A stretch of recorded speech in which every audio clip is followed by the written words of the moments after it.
Assalamualaikum dan salam sejahtera. Kali ini kita akan membincangkan soalan peperiksaan akhir sesi Jun 2018, soalan 3B.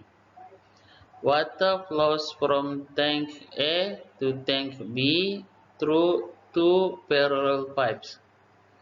Air mengalir dari tangki A ke tangki B melalui dua pipe yang selari, yaitu pipe 1 dan pipe 2. The length and diameter for the first parallel pipe are 1,500 meter and 2 meter respectively. Bagi pipe 1, panjangnya adalah 1,500 meter dan diameternya sama dengan 2 meter. While the length and diameter of second parallel pipe are 1,500 meter and 1.5 meter. Manakala pipe 2 panjangnya 1,500 meter juga, tetapi diameternya adalah 1.5 meter. Calculate the rate of flow and velocity in each parallel pipe. If total flow in the main pipe is 5 meter cubic per second. Kira kadar alir bagi setiap pipe. Pipe 1 berapa kadar alirnya, pipe 2 dan berapa halajunya. Kemudian pipe 2 berapa kadar alirnya dan berapa halajunya.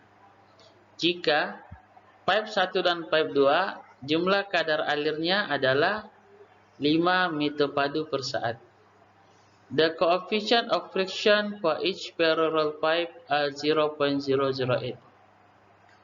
Perkali geseran bagi pipe 1 dan pipe 2, F sama dengan 0.008.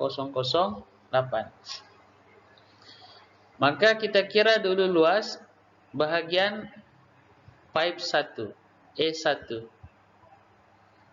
Pi darab diameternya 2 meter, kuasa 2 kan bahagi 4 sama dengan 3.14 meter square. Luas pipe 2, pi darab diameternya 1.5 meter, kuasa 2 kan bahagi 4 sama dengan 1.77 meter square. Seterusnya, oleh kerana pipe 1 dan pipe 2 adalah selari, maka nilai kehilangan H-nya adalah sama. Dan nilai kehilangan tenaga dalam kes ini cuma mengambil kira kehilangan tenaga disebabkan oleh geseran. Maka kehilangan tenaga dalam pipe 1 dan pipe 2, H-nya adalah sama. 4 F1 L1 B1 kuasa 2 bahagi 2 GD1 sama dengan kehilangan tenaga dalam pipe 2, iaitu 4 F2 L2 B2 kuasa 2 bahagi 2 GD2. Kita masukkan semua nilai. 4 perkali geseran F1 bagi pipe 1 adalah 0.008. Panjang pipe 1 adalah 1,500 meter. Darab dengan halaju pipe 1, kuasa 2 kan dibahagi 2, darab graviti 9.81, darab dengan 2 iaitu diameter pipe 1. Sama dengan 4 darab dengan perkali geseran pipe 2 iaitu 0.008, darab dengan panjang pipe 2 1,500 dan darab dengan halaju pipe 2 dikuasa 2 kan dibahagi 2, darab dengan graviti 9.81, darab dengan D2 iaitu diameter pipe 2 1.5.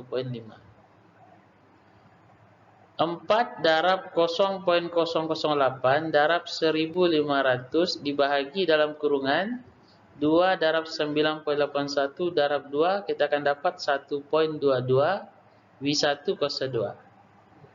4 darab 0.008 darab 1,500 bahagi Dalam kurungan 2 darab 9.81 darab 1.5 kita akan dapat 1.63 V2 kuasa 2. Maka V1 sama dengan 1.63 dibahagi oleh 1.22 dan kuasa 2 V1 berpindah ke sebelah menjadi punca kuasa. Maka 1.63 bahagi 1.22 punca kuasa 2 sama dengan 1.16. V2 kuasa 2 di punca kuasa 2 sama dengan V2 sahaja. Maka V1 sama dengan 1.116 V2. Maka bolehlah kita mengira kadar alir dalam pipe 1 iaitu Q1. Q1 sama dengan luas pipe 1 dengan halaju darab halaju pipe 1 sama dengan luasnya 3.14, halajunya sama dengan 1.16 V2. Maka kadar alir dalam pipe 1 menjadi persamaannya 3.64 V2. Kadar alir dalam pipe 2 sama dengan E2 darab V2. E2 nilainya 1.77 darab dengan V2 sama dengan 1.77 V2.